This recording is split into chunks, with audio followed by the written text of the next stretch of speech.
Okay, good morning and welcome to a regular meeting of a panel of utility commissioners and staff of the Public Utilities Regulatory Authority held today, Wednesday, January 24th, 2024 at a special time of 9 a.m. My name is Chairman Martha Gillette. I'm joined virtually by my colleagues, the Vice Chairman Jack Bukowski and Commissioner Michael Karen. We have a regular calendar and a consent calendar in front of us today. We'll turn first to our regular calendar on which there is one item. Docket number 230587, Pura's investigation into the fatal accident that occurred on May 17th, 2023 in Fairfield, Connecticut. We'll turn to Authority Staff Attorney Arthur Lefebvre to present the decision for the panel's consideration, please. Thank you. Good morning, Chairman Gillette, Vice Chairman Bukowski, and Commissioner Karen.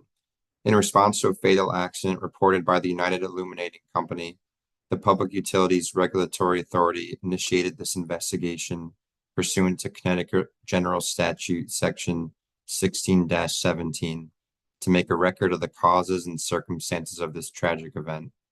As a result of the investigation, the authority recommends additional safety measures to reduce the risk of similar accidents for UI and its contractors' employees in the future. The investigation did not evaluate liability or fault associated with the accident. On May 17, 2023, Stephen Bryn was struck by a third-party operated motor vehicle at 2150 Post Road in Fairfield, Connecticut. Mr. Bryn was employed by BL Companies, a subcontractor to Westwood Engineering and Survey. Westwood was the prime contractor working for UI as the design engineering firm on UI's Fairfield Congress project. Mr. Bryn was performing field work and was working in the private driveway of the building located at 2150 Post Road at the time of the accident. Mr. Bryn was laying down above a storm drain with an orange traffic cone placed behind him when he was fatally struck by a motor vehicle.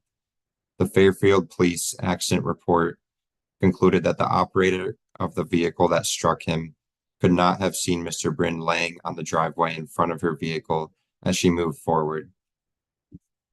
According to UI, if work activity is on or near a road, the contractor and their subcontractors must comply with all applicable parts of the most current U.S. Department of Transportation Manual on Uniform Traffic Control Devices, or in short, the MUTCD.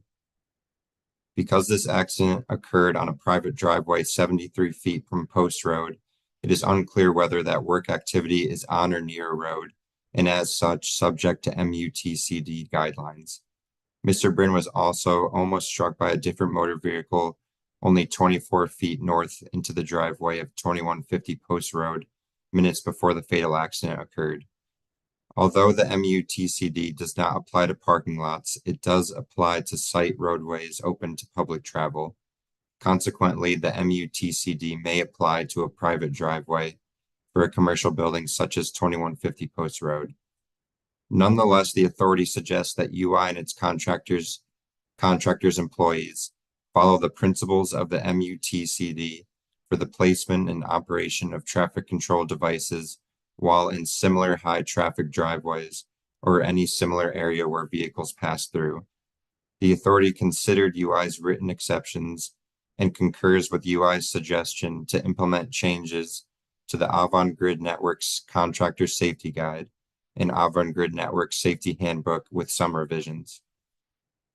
The investigation also reviewed incident and accident reporting, including whether UI violated the major accident reporting requirements of sections 16-16-1 through 16-1604 of the regulations of Connecticut state agencies.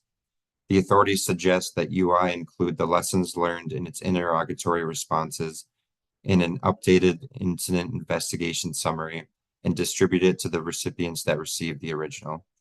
The authority staff recommends adoption of this decision. Thank you. Thank you. Is there a motion? I move adoption. And second. Thank you. The decision has been regularly moved and seconded. Unless there are any comments, I'll ask Mr. Bumpin to please take the roll. Chairman Gillette, Yes. Vice Chairman Bukowski, Yes. Commissioner Karen, Yes. Thank you. The decision has been adopted. We'll turn next to the consent calendar on which there are 7 items. Is there a motion, please? Mr. Chairman, I move today's consent calendar items 1 through 7. Second. Thank you. The consent calendar has been regularly moved and seconded. Mr. Bumpin, please take the roll. Chairman Gillette, Yes. Vice Chairman Pakowski, Yes. Commissioner Karen, Yes. Thank you. The consent calendar has been adopted in full.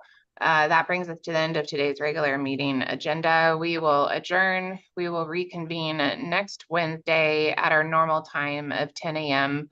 For our next regular meeting. Thank you and have a great day.